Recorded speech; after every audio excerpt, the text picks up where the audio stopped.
कृषीवनांची हाक ऐकुनी मोट धावते शेतामधुनी.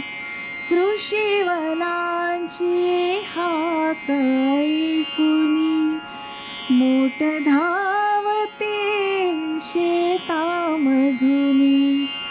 पक्षी आपुल्या मधुर स्वरांनी, पक्षी आपुल्या मधुर स्वरांनी स्वरात स्वर मिळविती.